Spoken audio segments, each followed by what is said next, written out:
If you grew up near the Appalachian Mountains, you already know. Folks don't just make up stories out here, they remember them. I'd love to know, where are you tuning in from and what time is it right now? Drop it in the comments. It's wild how many of us are sitting in the dark, listening to the same story, scattered across different corners of the country. Hit the like button and subscribe. It helps more people find their way into these woods. Whether they should or not. Let's start. I was 35 when it happened. Old enough to think I'd stopped believing in inherited curses, but still too young to resist the tug of a mystery. I wasn't a drifter or some self-styled survivalist. I taught high school history in a tired Appalachian town and spent my weekends volunteering at the library. The only reason I ended up on that ridge was because of my father's last letter. He'd disappeared when I was a kid, leaving behind only rumors of unpaid debts and strange nights spent mapping forgotten burial sites. 2 months after he died in a hospice downstate, a parcel arrived with my name scrawled in his cramped handwriting. Inside was a brittle envelope and a single key wrapped in wax paper. The envelope held a map, hand-drawn, edges browned like old leaves, and a note that read, "This is yours now. Finish what I couldn't, I didn't want it. I'd built my life far from his ghosts." But that key burned in my pocket for weeks, and eventually the map began to feel less like a burden and more like a dare. One overcast Saturday in early October, I borrowed my cousin's pickup and followed the back roads east toward the Gawley Highlands. The paved highway gave way to cracked tar, then to gravel, and finally to a rutted track cut between dark pines. My phone lost service somewhere past an abandoned way station. Even the radio gave up, its static rising and falling like someone whispering behind a closed door. I parked where the track narrowed to nothing and stepped out into a cold that tasted like iron. The trail that led from the truck wasn't on any surveyor's map, just a deer path sloping down toward a hollow. Fallen leaves muffled my steps, and the canopy above knitted so tight it turned the afternoon light to dim green glass. I'd hiked plenty of backcountry before, but this silence felt engineered, like the land itself had been built to keep things in rather than out.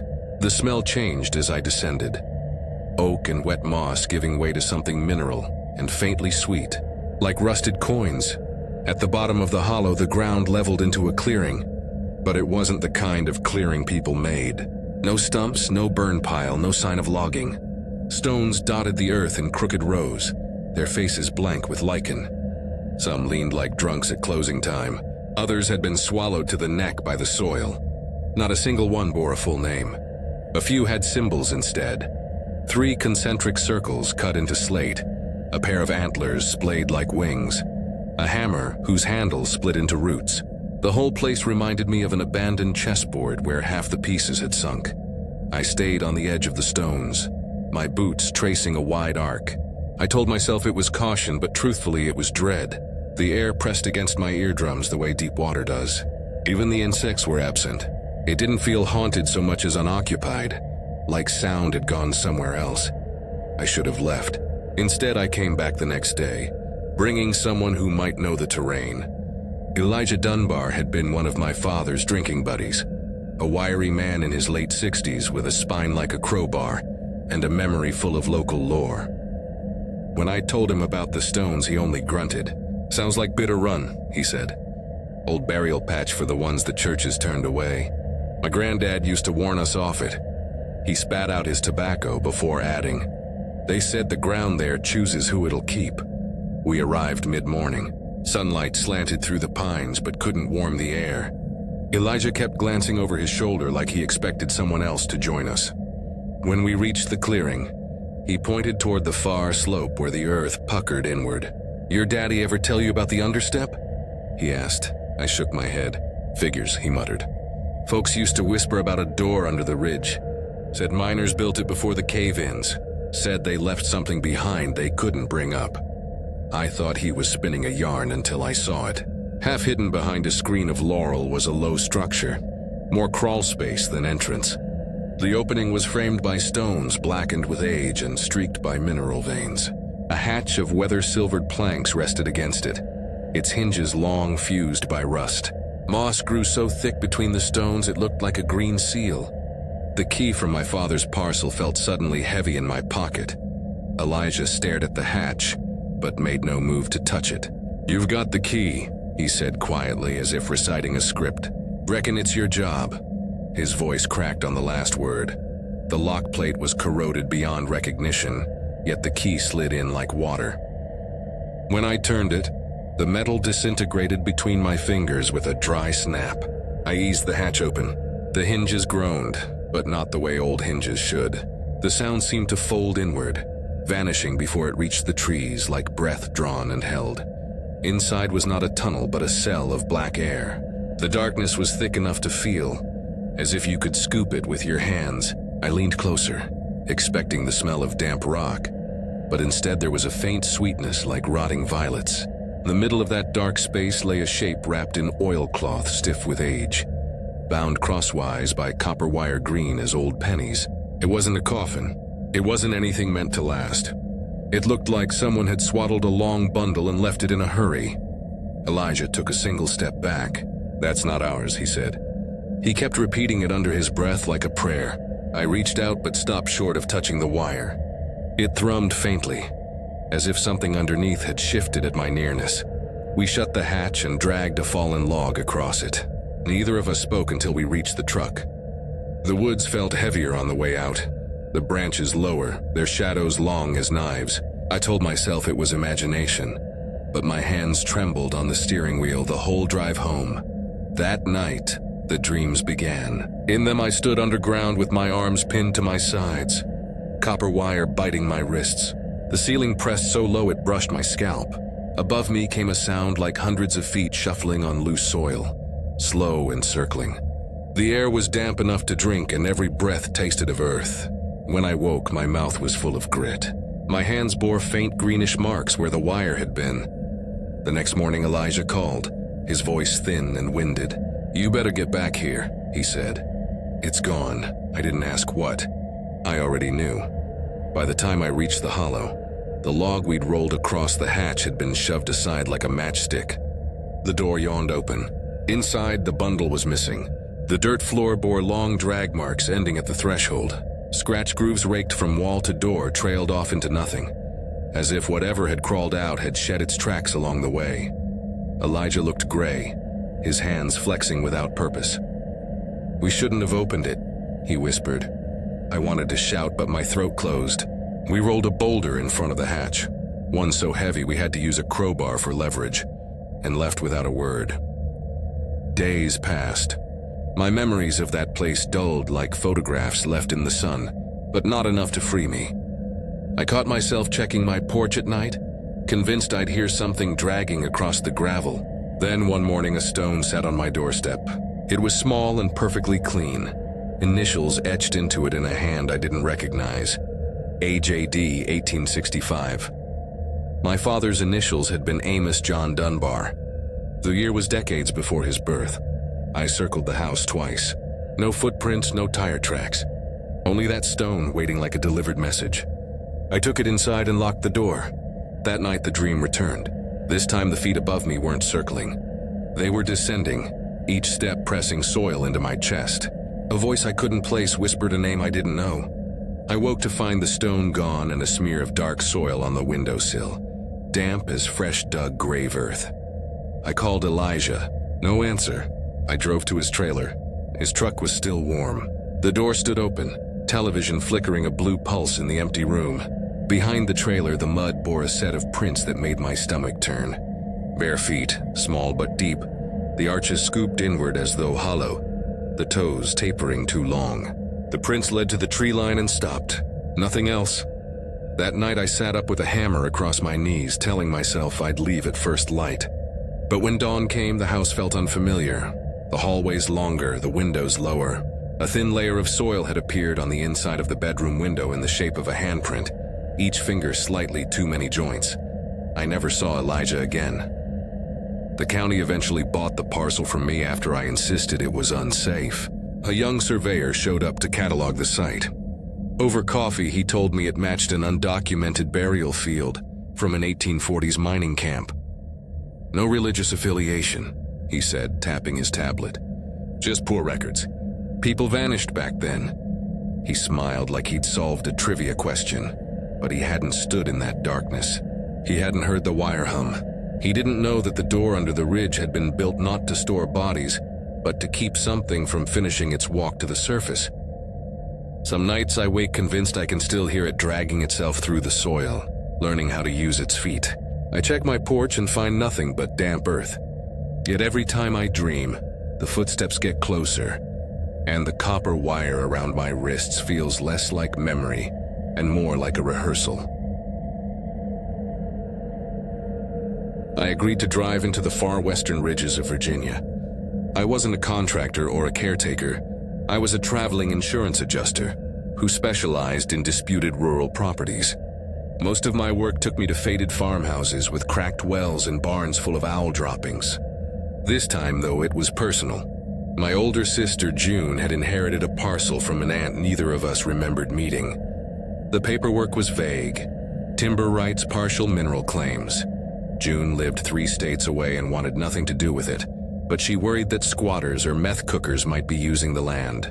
She mailed me a folded plat map and a single sentence: "If you go out there, at least take photos for the record." So I went. The drive from Beckley started out bright, with billboarded highways and roadside diners, but each hour stripped something away. First the cell reception, then the painted lines, then the hum of other cars. By early afternoon, the asphalt had narrowed to patched gravel. I passed houses with sagging porches and mailboxes hammered from oil cans, fields littered with rusted combines, and a Baptist church whose steeple had fallen but whose bell still hung in the weeds. My GPS turned to a gray square and died. I followed the contour lines on the plat, my thumb sliding over creased paper like it might smudge the ink. I was supposed to meet a local handyman near the edge of the property, but when I reached the coordinates, nothing awaited me except 2 leaning cedar posts with a length of chain drooping between them. No sign, no mailbox, no truck. The chain's links were caked in moss as if no one had unhooked it in years. Behind it, a narrow trace of gravel climbed into laurel-choked hills. Something in me should have said to wait in the truck, but after hours of sitting, my body ached to move. I stretched, grabbed my camera bag, and ducked under the chain. The track was pale with grass in the center and soft on the sides. It led upward for maybe 100 yards before the gravel dissolved into hard, packed earth. The trees closed around me. Not the thin young poplars you usually see after a clear cut, but old trunks with bark like dark scales. They rose tall and tight, and the air between them carried a faint metallic smell, as though a storm had passed but left no rain. I've walked enough backwoods to know their rhythms. Birds mutter, squirrels skitter, gnats whine. This place had no rhythm. My footsteps and my breathing were the only sounds, and even they seemed dampened, like someone had padded the world with wool. The path curved and then dipped. I glimpsed a glint of pale stone through the undergrowth, and emerged into a clearing shaped like an uneven bowl. Pines ringed it on all sides, their branches so heavy they formed a green ceiling.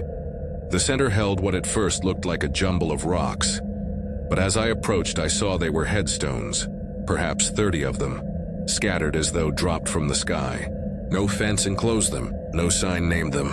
Some stood upright, some leaned like teeth. Some had sunk until only their crowns showed. One lay face down with a root splitting it cleanly in 2. The engravings had been worn to ghosts of letters, a year here, an initial there. A handful bore strange symbols instead. A spiral made of 3 hooks, a crossbarred antler, an hourglass whose sand poured upward. I've seen family plots in farm fields before, but they usually sit beside a lane or a chapel. This had the look of a place hidden on purpose. I crouched by one of the more legible stones. The name was gone, but the date still cut deep, 1879, and beneath it a notch like a tally mark. My camera's shutter sounded loud as a gunshot. That's when I realized I wasn't alone. Across the clearing, half obscured by a leaning pine, a figure stood watching me. He wore a long gray coat and a brimmed hat bleached nearly colorless by sun. His hands hung at his sides. He might have been a farmer or a hunter, but something about the stillness of him felt wrong. Even at that distance, I could tell he wasn't shifting weight or breathing mist in the cool air. He was simply there. I raised a hand in a brief wave. He didn't respond. When I turned back to check my camera settings and then looked up again, he'd have the distance between us without a sound. The ground here was littered with dry twigs. Even a deer would have cracked them, but he had not. I stood. "Sir, this is private property," I said, my voice steadier than I felt. He didn't answer. Instead, very slowly, he raised one arm and pointed to a low mound near my feet.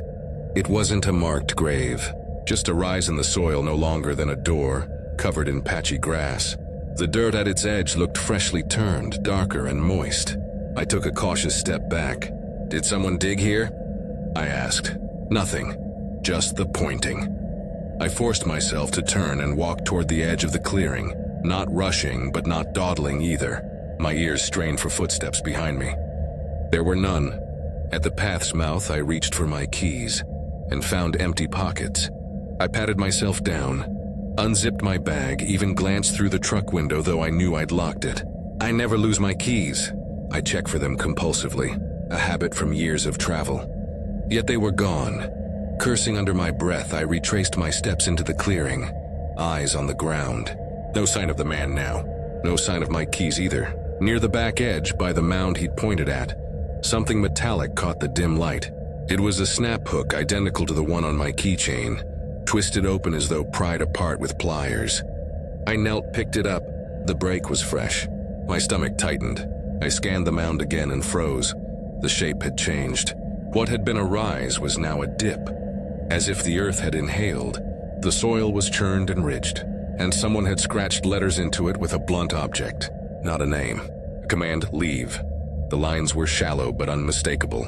I backed up, heart hammering, and nearly tripped over a headstone.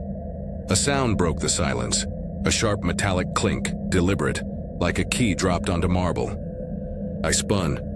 10 feet away, atop a tilted stone, sat my full set of keys, the hook intact, no sign of damage. There was no one near them. The woods were still as a photograph. I circled wide, reached out 2 fingers, and plucked the ring from the stone. They were cool and solid, familiar. I slipped them into my jacket, turned, and walked toward the path without looking back. I didn't duck under the chain this time. I lifted it as though it were a live wire, and eased myself through. Back at the truck, I started the engine with trembling hands. It caught on the first turn. I didn't drive back down the same road. I didn't stop at the planned rendezvous. I kept the wheel pointed anywhere that led away from the ridges until the trees thinned and billboards returned, and I could see other cars again. Only then did I pull over to breathe. That night in my motel room outside Abingdon, I dreamed of soil closing over my chest. In the dream, my arms were bound with something that felt like woven grass but burned like metal. Footsteps circled overhead, slow, heavy, but countless. When I woke, the bedsheet bore a thin smear of dark earth at the foot, as though I'd walked across it barefoot. I tried to forget. Weeks passed. June asked about the property and I lied, said it was inaccessible, nothing there but scrub. But a month later, returning from a job in Tennessee, I found a stone sitting on my apartment doorstep. It was small, pale, its surface etched with the spiral symbol I'd seen in the cemetery. It was clean, not a chip on it. No footprints in the hall, no delivery slip. Just that stone waiting like a pet at a door. That night the dream returned, but sharper. I was not lying under soil now, but standing in the clearing at night, the headstones like teeth in a black mouth. The man in the gray coat stood at the mound, pointing at me. The ground pulsed like a heartbeat. Something beneath it whispered in a voice that was not a voice. Trade places. I woke before dawn. The stone from the hall was gone.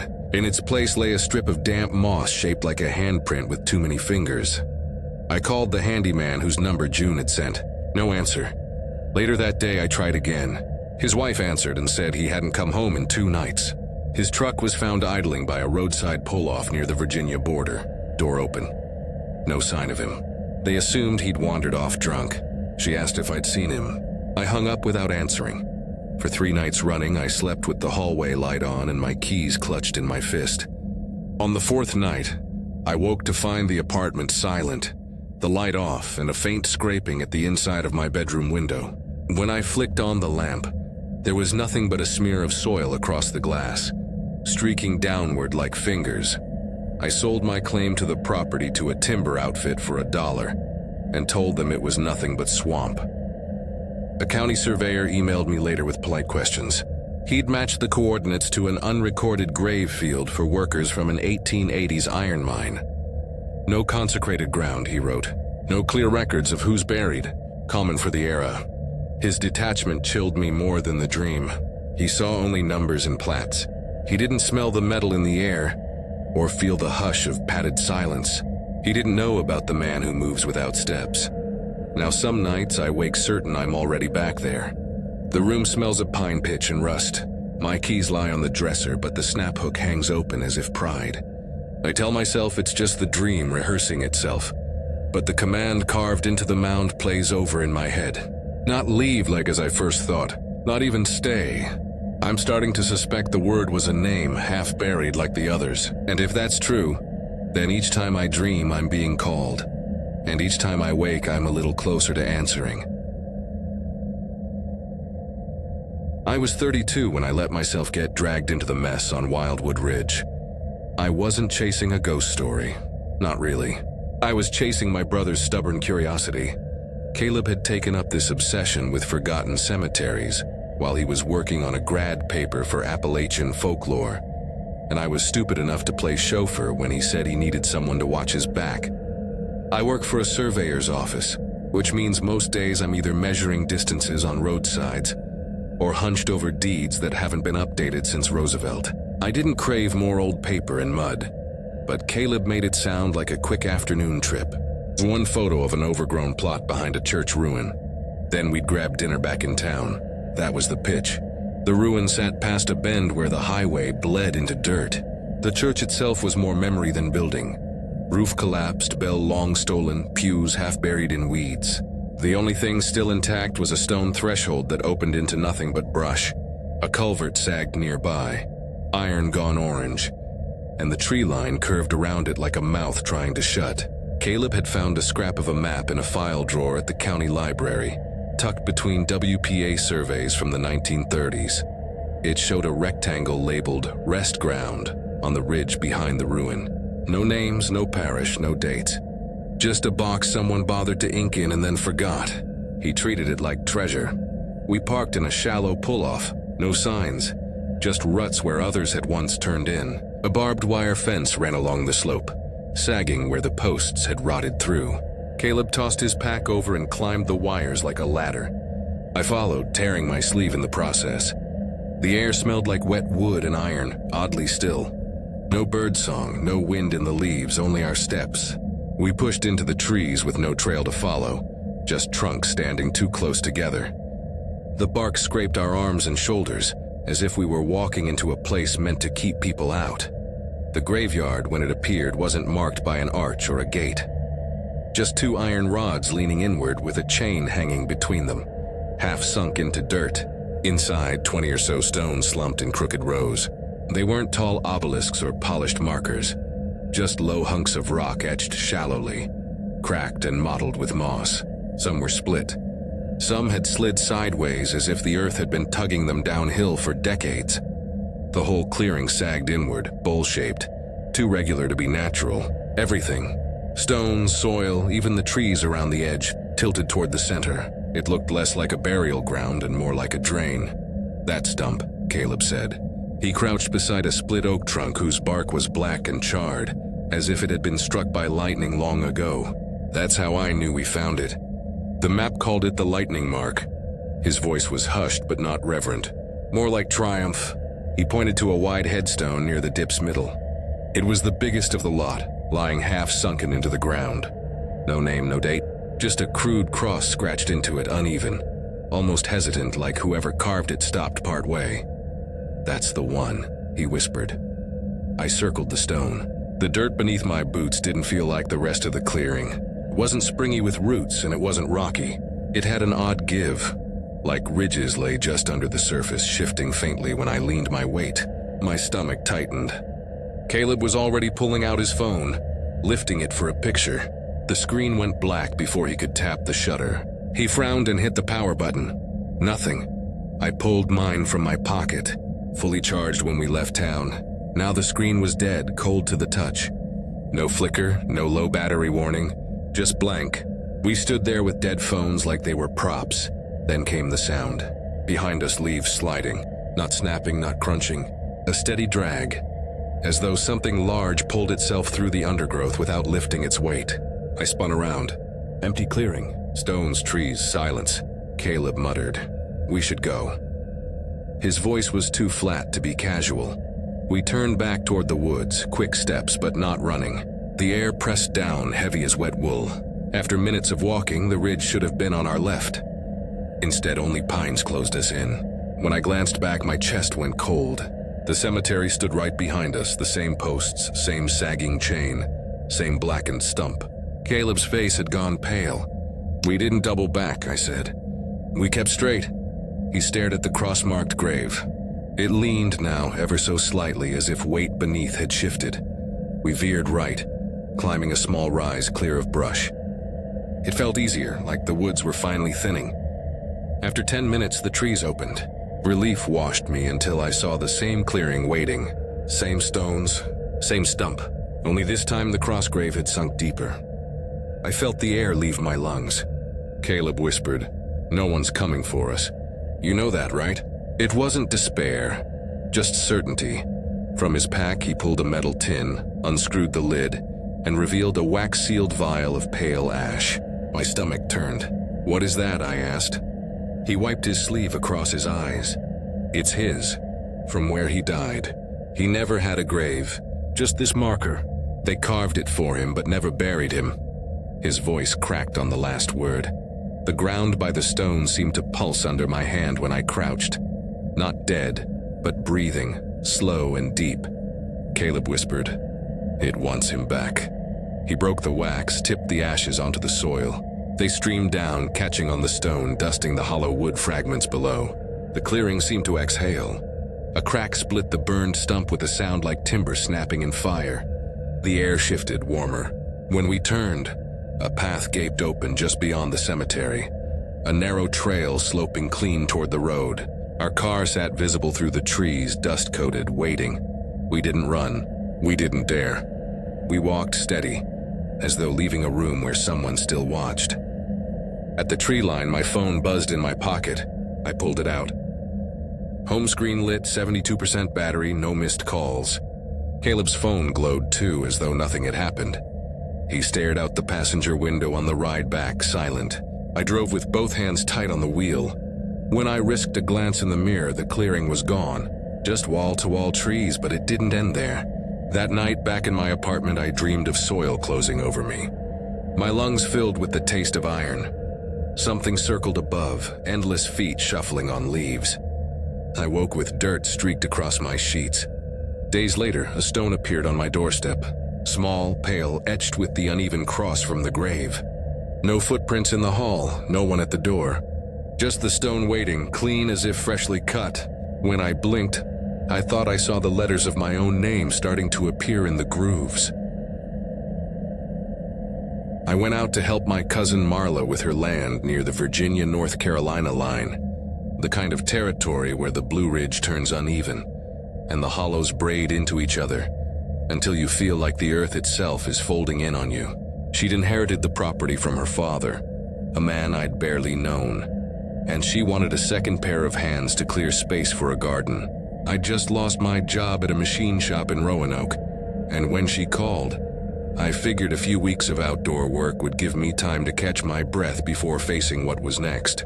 I wasn't looking for anything except distraction, maybe a reason to put off my own failures. Marla's cabin sat at the end of a road that dwindled from pavement to gravel to rutted clay. No neighbors, no mailbox, just a sagging porch and a well pump that groaned like it was cursing you every time you drew water. The woods pressed right up against the walls of the house. You could hear branches scrape the roof when the wind shifted. It didn't bother her. She'd grown up with it. I hadn't. And it felt like the forest leaned in at night, eavesdropping. The first days were nothing but sweat and repetition. I swung a hatchet and hauled brush until my palms blistered. Most of the work was boring, pulling vines off fence posts, chopping back saplings. But on the third day, following a line of deadfall, I crossed a shallow gully and stumbled into something I didn't expect. A wall of stone, waist high at its tallest, ran jagged between the trees. It didn't protect anything, just wound in a senseless path and then vanished under moss.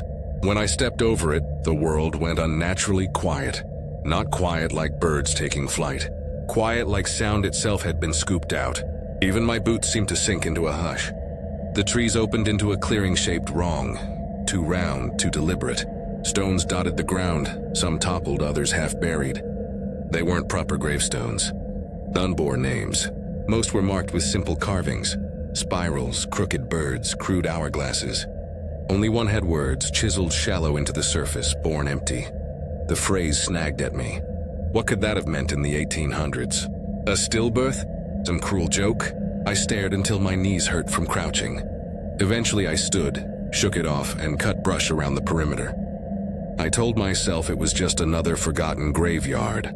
But when I left, the air seemed to press at my back like I'd overstayed. After that, odd things began. My gloves, which I'd left on a log, turned up later wedged neatly between two stones, palms pressed together like they were praying.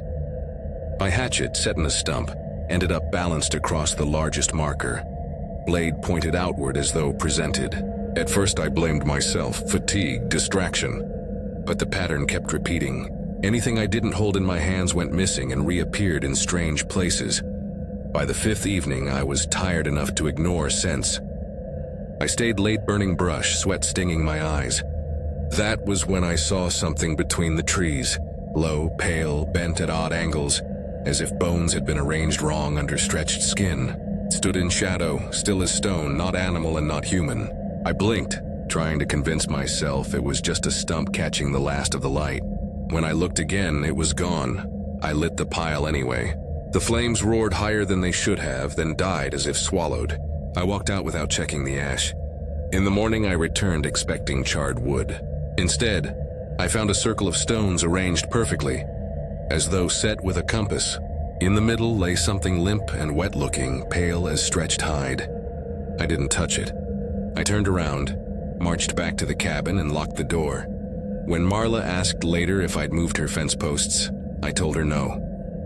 She frowned but said nothing more. The next day, she led me back into the woods, and we found the posts standing upright, 4 of them hammered into the corners of a sunken grave. They were lashed together with some cord that wasn't cord at all. It looked like dried tendon, drawn so tight it thrummed in the breeze. Inside the square, the soil was freshly turned, darker than the rest. Marla didn't speak for a long time. Then she asked, "You didn't put that there?" I shook my head. She stared like she was measuring whether I could be trusted with something she wasn't ready to admit. We walked back without another word. That night I heard the porch door slam twice. Each time I checked, nothing was there. The wood stood still. When I returned to bed, I found my boots lined neatly beside it, filled to the brim with soil. Heels pressed tight to the floorboards as though someone had carefully arranged them. Sleep didn't come after that. Strange offerings began appearing around the house. River stones stacked under my pillow, damp leaves in the sink, a single nail driven halfway into the bathroom mirror. I stopped asking questions. I stopped working. I told Marla I was sick and she didn't argue. She only said, "You ought to leave before it notices you more than it already has." But curiosity is poison. On my last day before sunrise, I walked back to the clearing one final time. The air was heavier, metallic, and the ground looked different. The stones leaned inward as if pulled. The largest marker, the one that read "born empty," had shifted, exposing a crack in the earth wide enough to see blackness underneath. The soil pulsed, not like breath but like something tunneling slowly upward. I stumbled back. That's when I realized the silence wasn't silence anymore. There was sound, faint but unmistakable. A wet scraping as though nails dragged along wood, muffled beneath soil. I ran. I caught a bus in town before Marla woke. I left tools behind, even clothes. I never set foot on that land again. For a year, I tried to bury the memory under work, routine, noise. It worked until curiosity won again. One night, I pulled up satellite images of her property. My stomach turned cold. The trees looked ordinary until you zoomed close. Then you saw it, a perfect circle where nothing grew. No brush, no saplings, no canopy. Just bare ground, pale and smooth, like the forest itself had erased the clearing. I told myself I was safe because I was far away. but last month a stone appeared on my apartment windowsill. Not a pebble from the street, a carved piece of slate etched with the same crude hourglass I'd seen on one of the graves. I live on the 3rd floor. No fire escape, no balcony. I threw it out, but the next morning another lay on my desk, clean, damp with soil. That night, while drifting half asleep, I heard the porch door slam the same way it had in Marla's cabin. Only I don't have a porch. I live in a concrete building. The sound came again, closer, like a door inside the apartment opening. Now I hear the scraping every night. It's under the floorboards beneath the foundation in the walls. I know what it means. Whatever they buried out there wasn't a person. The stones didn't mark the dead. They marked something that was waiting for the right shape, the right emptiness to crawl into. When I dream, the phrase from that marker comes back, born empty. I understand it now. It wasn't a description. It was an instruction. And if I keep listening, if I let the silence eat at me much longer, there won't be any difference between what's buried in that hollow and what's walking around in my skin. I was 31 when I agreed to stay at my Aunt Celia's cabin near the West Virginia line. She'd had surgery on her hip and was recovering at her daughter's place in Roanoke, but she didn't want the house sitting empty.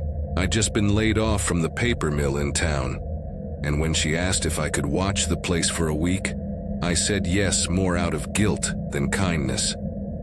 She'd helped raise me after my father passed, and the least I could do was feed her dogs and keep the pipes from freezing.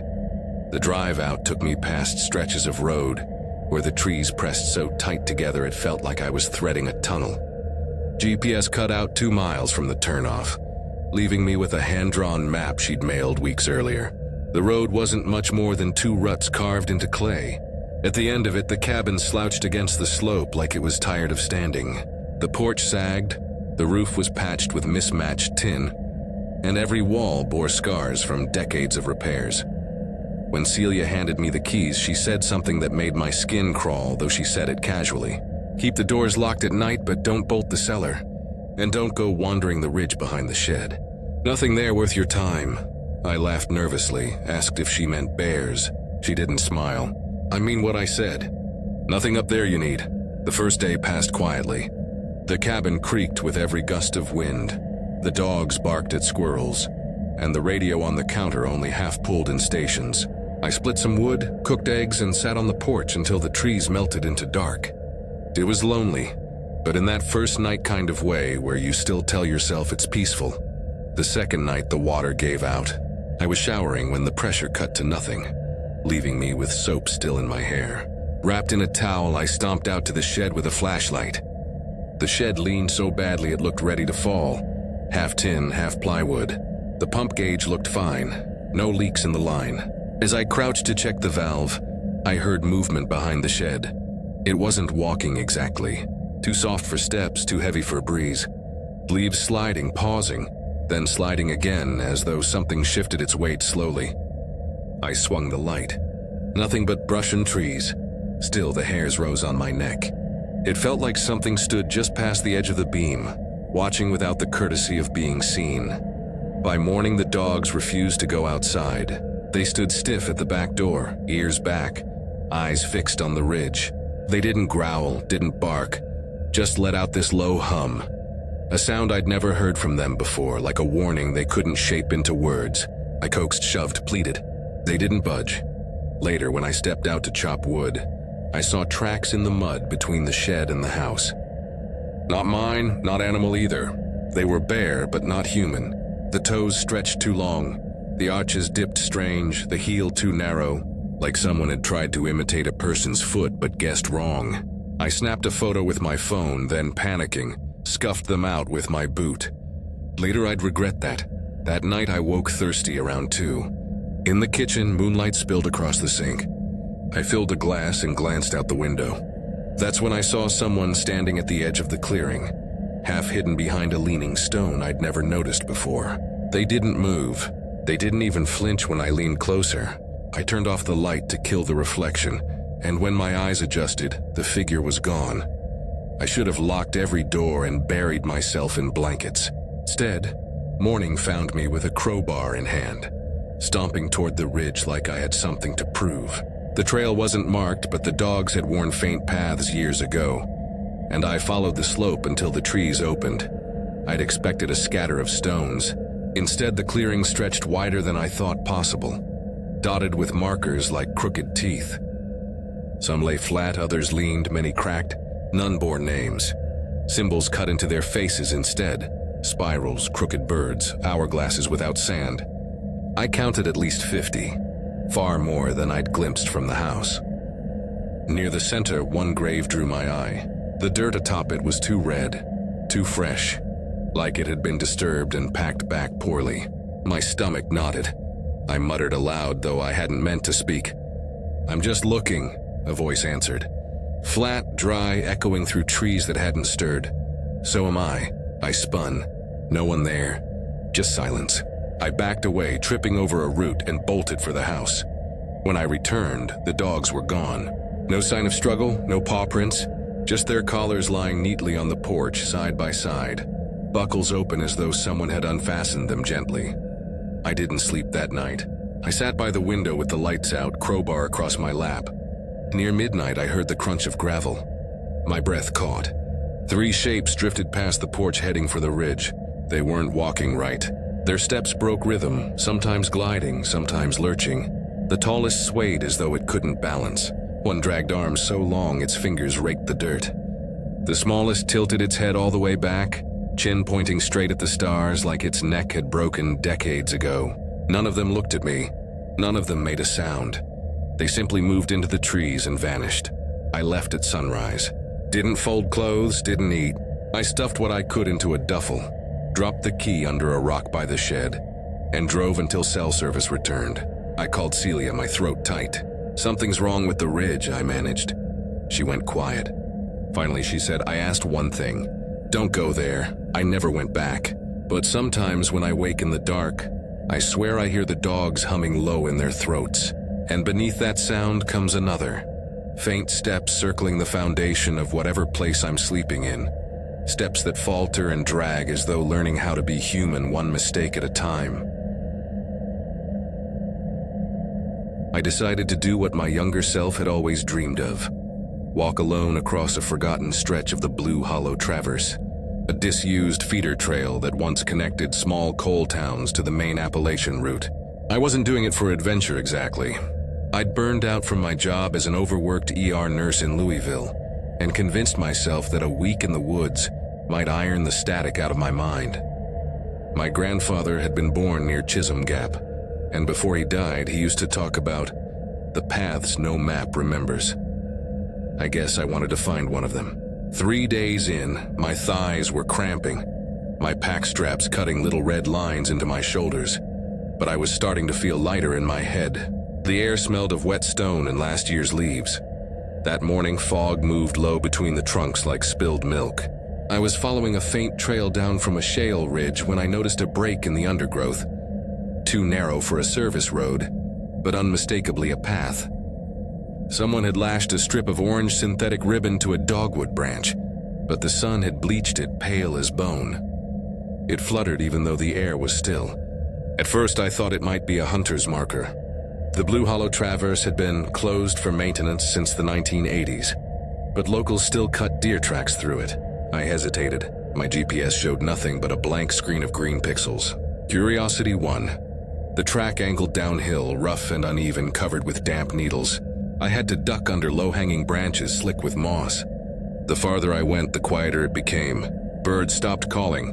The crunch of my boots softened until it felt like I was walking on damp felt. Even the smell changed, a heavy iron tang like old well water.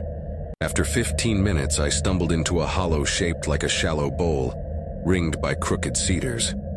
In its center stood a fence no higher than my hip, made of black iron bars twisted like vines. Inside it, dozens of stones jutted from the ground at odd angles. They weren't laid out like a normal cemetery. Some stones leaned together as if whispering. Others were half buried, covered in lichen. I brushed a finger across one and felt gouged letters, "Just Kid." Another, "Spare." Another, smaller than a loaf of bread, said, "Sunday." No surnames, no dates. The fence itself had no gate. The grass inside was cropped short, not merely trampled but barbered, every blade the same height. No path led in. Everything around it, the ferns, the deadfall, the brambles, was wild. Yet here, it was immaculate. I had the strange sensation of walking into a room someone had just left. I didn't step over the fence. Instead, I circled it slowly, phone in hand. As I lifted it to snap a picture, a low shudder went through the ground, subtle as a heartbeat. One of the stones, spare, I think, shifted as if settling. A soft scrape followed, like stone dragging across slate. I whipped my head around. Nothing moved. Maybe my eyes were playing tricks. I backed away until my calves hit a log and sat there, pulse hammering. The sky above the hollow looked too white, as if the clouds had sunk. When I finally turned back to leave, the orange ribbon was gone. The branch where it had been tied was bare, damp and dripping. Still, I retraced my steps uphill, forcing myself not to run. Every so often, I caught a whiff of cut grass, though there was none. By the time I regained the main trail, sweat had soaked through my shirt. That night I made camp near a trickling stream, telling myself it was neutral ground, my grandfather's phrase for a place that belonged to no one. I didn't bother with a fire. The sky was already dark. I chewed an energy bar in silence, listening to the stream gurgle. By midnight, sleep came, but it was a shallow, feverish doze. Around 3, I snapped awake, drenched in sweat. The inside of my tent felt like a sealed greenhouse, hot and wet. The little stream had gone silent. I unzipped the flap to let air in. The world outside had gone pale with moonlight. That's when I saw them, 2 bare feet at the edge of the unlit fire ring. They were small, pale, toes muddy. I followed them upward with my eyes. A boy stood there, maybe 11, thin as a reed. He wore only cut-off shorts. His hair hung wet over his forehead, and though the moon was bright, his face stayed in shadow, like a smudge on a photograph. He didn't move, didn't speak. He just existed there, waiting. My tongue stuck to the roof of my mouth. I blinked once and he was gone. The night resumed its normal sounds, stream, insects, a whisper of breeze. Like someone had hit unpause. I sat up till dawn, staring at the tent flap. In the morning, my pack lay open outside, every zipper undone. Nothing missing, just exposed. I broke camp fast and hiked harder than I ever had, barreling through switchbacks until my lungs burned. By evening, I reached a ranger road and thumbed a ride back to a little gas station near Pine Furnace. The clerk's eyes slid away when I asked about old cemeteries near the traverse. "Plenty of family plots," he muttered. "Don't wander off trail. Folks don't like it." I let it drop. 2 weeks later at home, I printed my trip photos. The waterfalls, the shale ridge, a selfie with a thumb in the frame, all fine. But every shot of the hollow came out overexposed, obliterated by white glare. Except one. In that one, someone knelt beside the stone marked Sunday. A man in an old-style black duster coat, hair slicked back. His head was angled straight toward me. His face was blurry except for his eyes. The camera had locked on them perfectly. Dark irises that seemed almost wet. I hadn't seen him there when I took the photo. I shoved the print into a drawer and told myself to forget it. But curiosity is a parasite.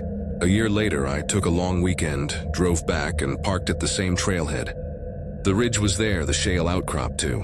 I stood where I'd first seen the orange ribbon.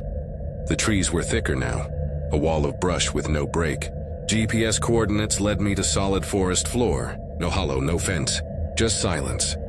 Yet as I shifted my weight, the soil under my boots felt strangely soft, like a sponge beneath a rug. My ears popped as if the air pressure had changed. I snapped a few photos and left. When I got home, every single picture from that weekend was gone from my phone. No error message, no corrupted files, just gone. My cloud backup had failed for the first time ever. That night, lying in bed, I heard it again. The slow, dragging sound, stone across stone. It traveled down my hallway and stopped outside my bedroom door. When I turned on the lamp, nothing was there. Morning brought something worse. Every cabinet in my kitchen stood open, as did the fridge door. My phone lay face down on the floor as though dropped from above. I didn't call the police. I didn't want to explain.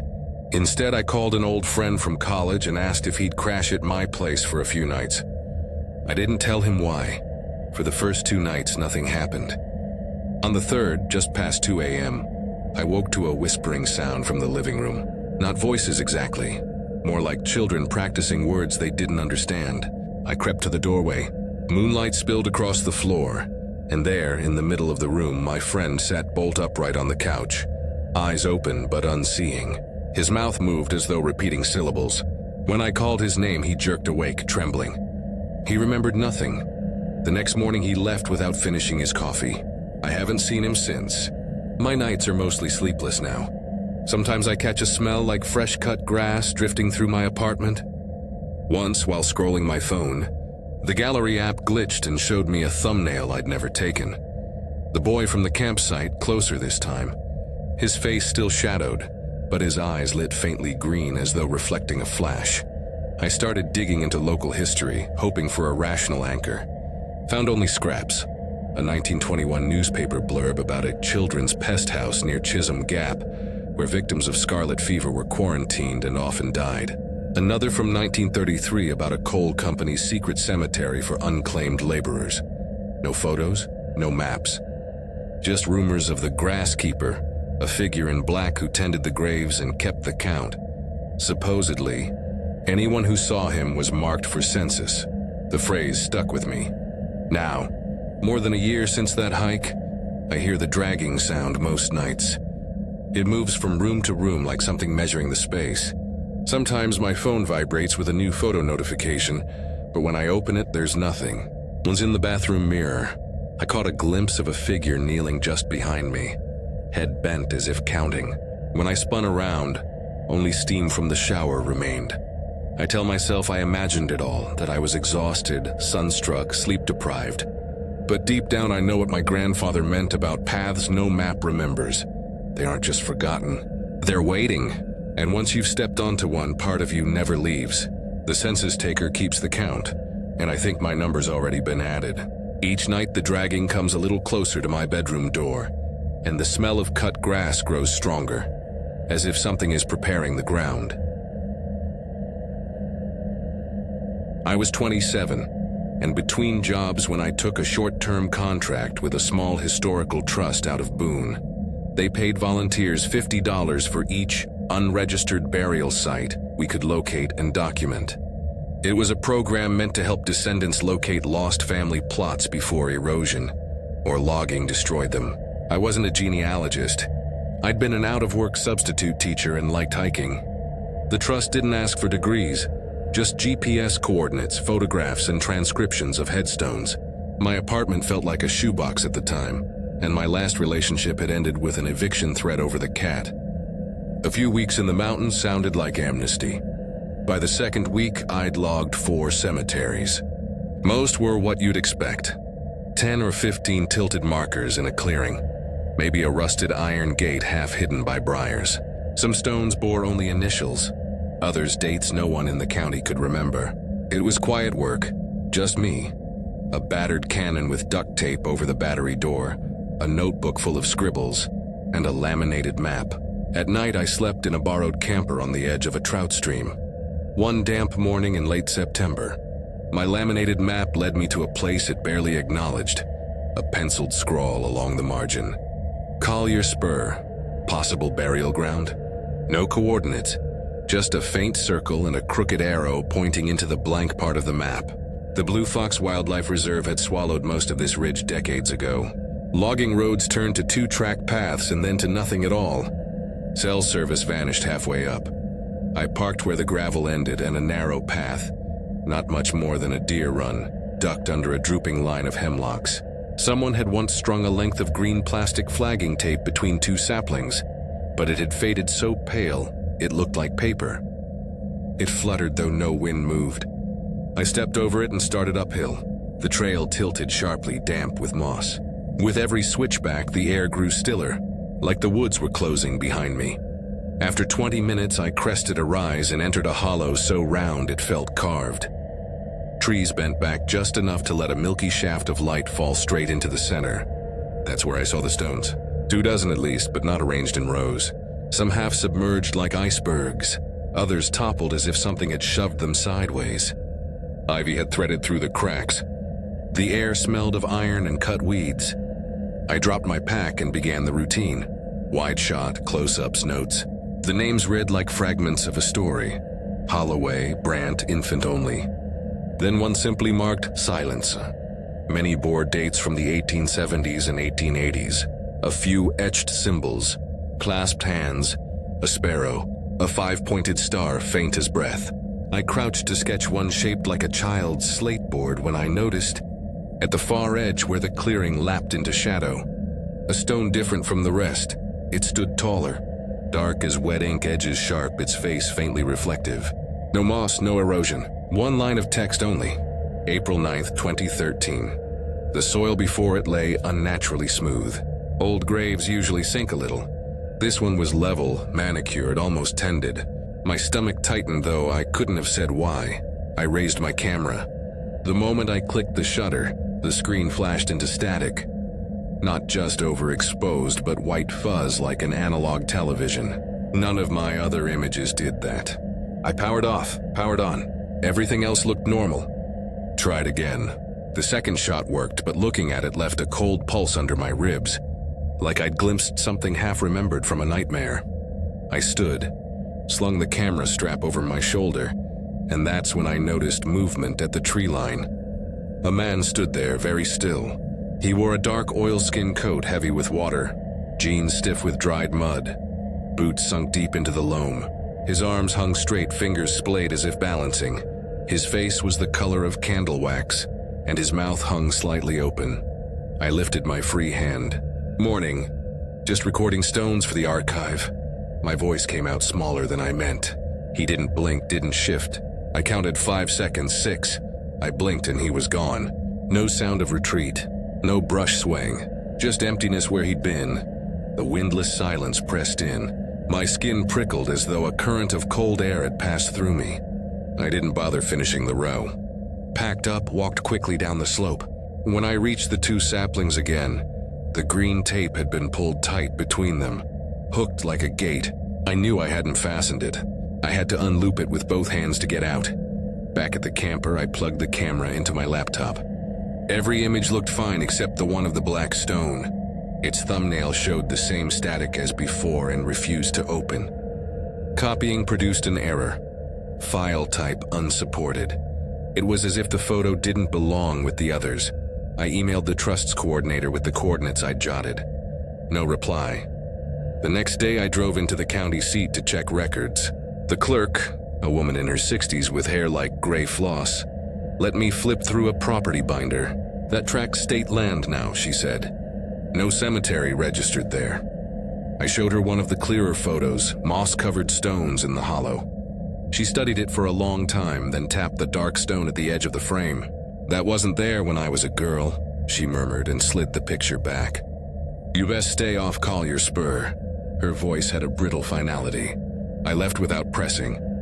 That night I woke to a faint crunching sound like tires on gravel, though the camper sat on bare ground. My phone screen lit up by itself, showing the gallery. A new thumbnail flickered at the top, a dark photo of the inside of the camper, my own sleeping form in the bunk. When I opened it, the file dissolved into static. Morning brought fog so thick I could taste it. On my windshield, tucked under the wiper, lay a folded scrap of paper damp enough that the ink had bled but still legible. "We keep count." That was all. I packed my things in silence and drove out without breakfast. All the way to Asheville, I couldn't shake the smell of cut weeds, as though someone had been trimming grass in the back seat. For days afterward, nothing happened. I convinced myself I'd been overtired, sunstroked, misreading a hiker's prank. Then one evening, while uploading the rest of my work, a new image appeared in the folder labeled Collier Spur, though I hadn't added anything. It showed the black stone from a different angle, and behind it, kneeling in the grass, the man in the oilskin coat. His head was bent, but his eyes, the only clear thing in the frame, looked straight into the lens. I deleted the folder. An hour later, it reappeared empty. That night, the crunching returned, closer, pacing just outside my apartment door. When I switched on the hallway light, nothing. The legend came to me piecemeal over weeks of whispered conversations and old news clippings. In 1912, a scarlet fever quarantine house had stood near Collier Spur. Dozens of children died there. In the 1930s, coal camps buried unclaimed laborers in unmarked plots. Locals spoke of a figure called the Ledger Man, a silent keeper who recorded the forgotten dead. According to one folklore blog, anyone who disturbed his ledger would be entered themselves and counted down until their own date appeared. Most people laughed it off. I didn't. Sometimes now, just before dawn, I hear the soft scrape of pencil on paper somewhere in my apartment. My phone vibrates with phantom notifications. Once, passing a dark window, I caught my own reflection staring back, but with mud caked up to the knees and a coat heavy with water. I tell myself it's stress, that I've spooked myself with stories. But each morning the smell of cut grass lingers a little stronger, and sometimes when I wake, my mouth is slightly open, fingers splayed at my sides, as if mimicking a posture not my own. I haven't been back to the mountains. Yet some nights in dreams I stand in that hollow counting stones, and the black one waits with a blank space beneath the date. Space enough for one more name. I wasn't supposed to be on that ridge at all. I'm 31, a grad student in public history at a small college outside Roanoke, and my summer fieldwork stipend was running out. A local archive had been paying me piece rates to verify sites for a forthcoming Lost Cemeteries map. Nothing official, just GPS coordinates, photos, and transcriptions. Most of the work was dull but harmless. Drive a back road, park, bushwhack to a family plot, jot down a few names, leave. My advisor said it would build my portfolio. Really, I just wanted something to get me out of the apartment after my breakup. That day, I'd been following the edge of my late Uncle Dan's hunting lease in Greenbrier County, West Virginia, where the Monongahela drips into a patchwork of old coal property and wildlife refuge. He'd told me once over a drunk Thanksgiving that there was a god-forsaken graveyard up behind the spur. He'd called it Crow Knot. No one else in the family had ever heard of it. He'd shrugged and said, "Nothing but woods and bones now." I'd chalked it up to Appalachian tall talk. But my stipend was nearly gone, and if I could log an unrecorded cemetery, the archive would pay extra. The trail I took wasn't a trail at all, but a line of barbed wire strung decades ago to keep cattle from wandering. Half of it lay swallowed by vines, rusty as dried blood. I kept one hand on the wire to stay oriented. Every 100 feet, the ground shifted from clay to spongy loam. Finally, I spotted a gap where wild rose tangled with young beeches. I ducked through, snagged my sleeve, and came out on a knuckled rise I'd never seen before. Everything stopped there. No insects, no breeze. Even the smell changed from damp leaves to something metallic, like rain on an old saw. In the hollow below, scattered headstones poked from the ground like worn teeth. Not a single gate, just 2 hinge posts leaning inward as if ashamed.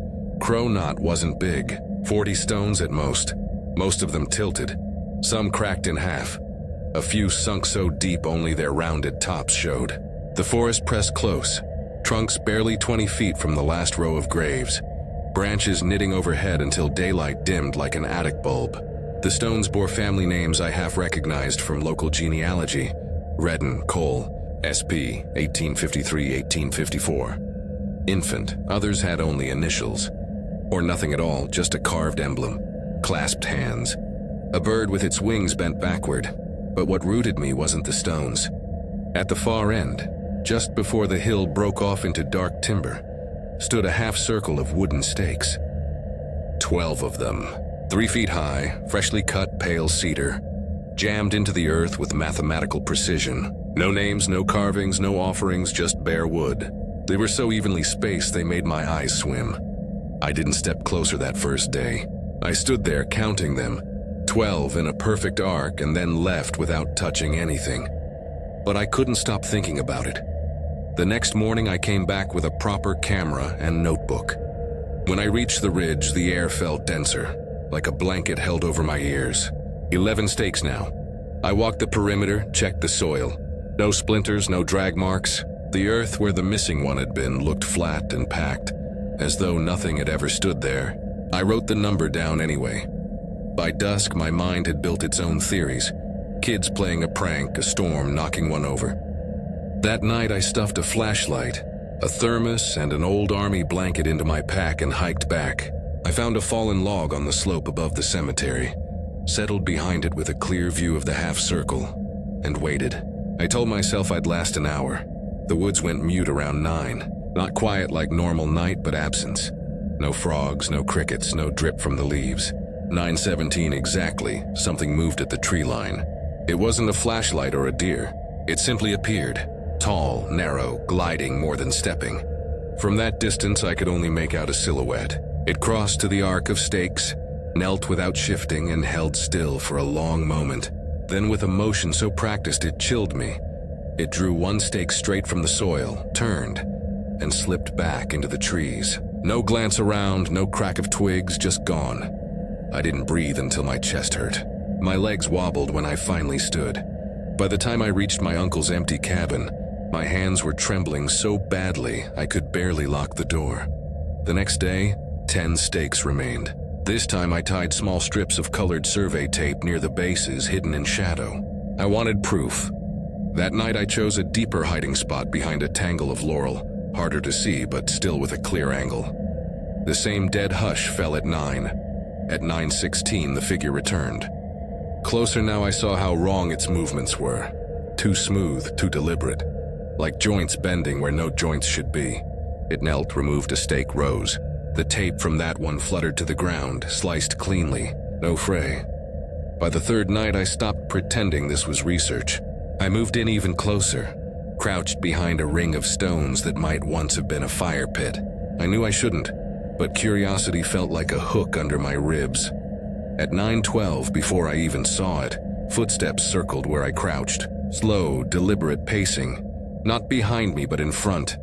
Invisible in the dark. Then silence. I raised my head an inch. It stood between the remaining stakes.